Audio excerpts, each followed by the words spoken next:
Hai semua, selamat datang di channel Baca Saham. Pada video ini, kita akan bahas satu topik dengan judul Saham spektakuler, dividen terbesar di Indonesia, 20% dalam setahun, laba naik 159%, utang rendah, dan PER hanya 6 kali. Untuk itu, simak video ini sampai habis ya, agar mendapat pemahaman yang utuh. Dalam video ini, Mimin mau bahas saham yang membagi dividen yield terbesar di Indonesia, khususnya hingga video ini dibuat.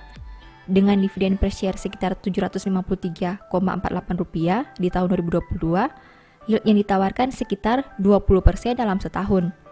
Angka yang sangat besar bukan?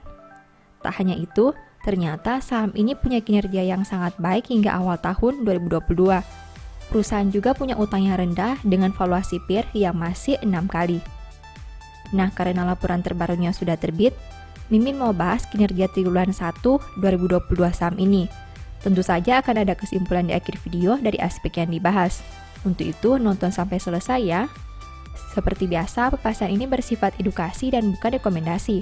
Kamu bisa saja rugi jika beli saham ini. Untuk itu, selalu berhati-hati sebelum membeli saham. Disclaimer on ya. Pertama, aset. BSSR punya aset $402 juta di tahun 2022. Sedangkan di tahun 2021, asetnya berjumlah $435 juta. Artinya, aset BSSR turun 7,59% dalam satu tahun. Sekarang mari kita bahas lebih detail.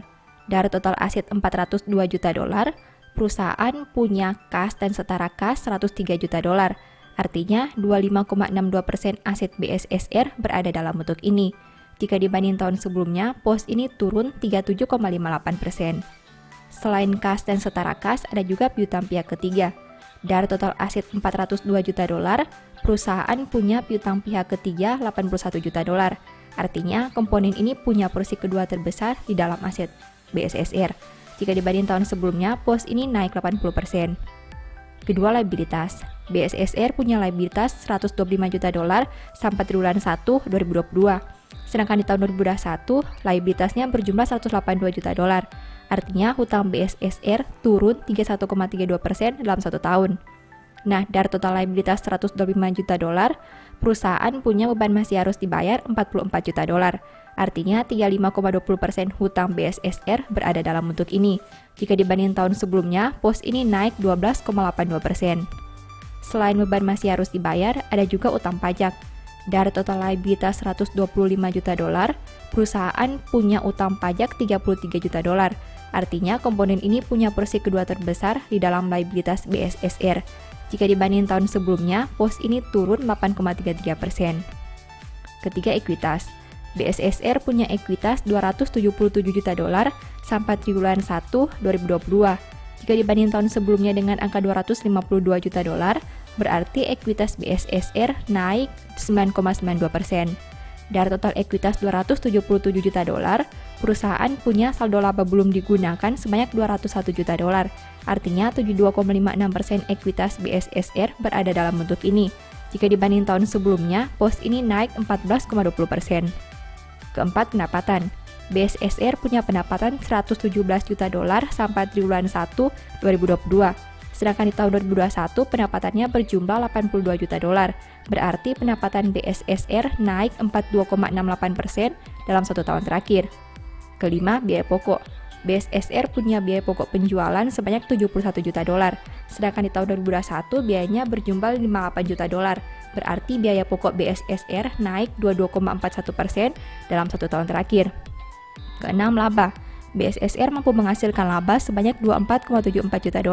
Jika dibanding tahun sebelumnya di angka $9,52 juta, berarti laba BSSR naik 159,87% dalam satu tahun terakhir. Ketujuh, rasio keuangan. BSSR punya ROE 35,72% dengan NPM 21,02%. Sedangkan untuk sisi resiko, saham ini punya DER 45,14%.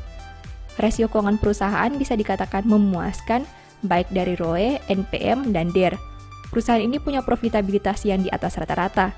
Selain itu, komposisi utangnya juga rendah karena di bawah total modal yang dimiliki. Kedelapan, valuasi. Saham ini punya PER 6,87 kali dan PBV 2,45 kali. Saham ini punya rasio PER yang masih rendah dengan angka yang berada di bawah 10 kali. Tapi PBV-nya sudah tergolong tinggi.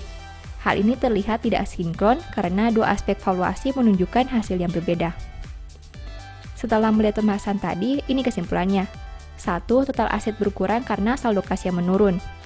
2. Meski bukan komponen utama, liabilitas perusahaan berkurang karena utang dividen yang sudah dibayar. 3. Ekuitas naik karena ada peningkatan saldo laba. 4. Peningkatan laba disebabkan oleh pendapatan yang naik melebihi biaya pokok. 5. Rasio keuangan bagus. 6. Valuasi PER masih cukup rendah, tapi tidak dengan PBV-nya. Demikian analisa singkat saham BSSR berdasarkan laporan keuangan triwulan 1 2022. Selalu ingat bahwa pembahasan ini hanya dari sudut pandang pribadi. Tidak ada jaminan pasti profit dan mungkin saja kamu bisa rugi jika beli saham ini. Sebagai informasi, di tahun 2022, Mimin menulis e-book baru dengan judul Cara Cepat Analisa Laporan Keuangan. E-book ini ditulis karena Mimin lihat banyak pemula yang masih bingung dengan cara menganalisa laporan keuangan. Kalaupun bisa analisa, biasanya menghabiskan banyak waktu karena harus membaca laporan keuangan yang sangat tebal. Dengan terbitnya e-book ini, diharapkan kamu bisa menganalisa laporan keuangan secara mandiri dan tentunya tidak membuang banyak waktu. Banyak tips dan trik yang bisa digunakan sehingga kamu tidak perlu membaca angka satu persatu. Mimin juga memberi bonus file Excel secara gratis yang berguna untuk melakukan screening laporan keuangan otomatis. Kamu hanya perlu mengisi data keuangan dan formula Excel akan menganalisa secara otomatis serta memberi saran apakah laporan keuangan tersebut baik atau kurang baik. Apabila tertarik untuk membeli e-book ini, silakan chat WA ke nomor yang tercantum ya. Demikian informasi pada video ini, semoga bisa memberi manfaat kepada kamu semua ya. Oh iya, saya mau menyampaikan bahwa sekarang Baca Saham punya 3 e-book tentang saham yang mungkin saja bisa berguna bagi kamu, yaitu Strategi Nabung Saham, Analysis Report, dan The Stock Market. Berikut perbedaan antara 3 e-book tersebut. E-book Strategi Nabung Saham berfokus pada pembahasan teknik, money management, dan semua hal yang berhubungan dengan nabung saham. Poin intinya bisa dilihat pada tampilan berikut ini.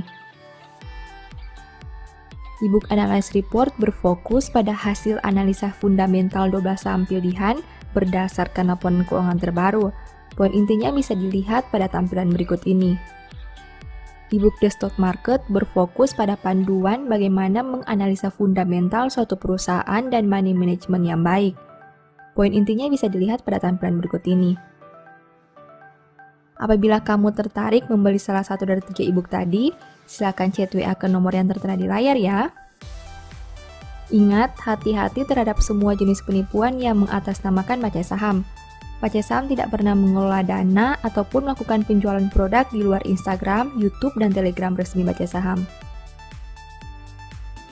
Sebagai penutup, saya mau mengutip satu statement yang semoga bisa menjadi semangat bagi teman-teman. Kekhawatiran dalam hati membungkukkan orang, tetapi perkataan yang baik menggembirakan dia. Thank you.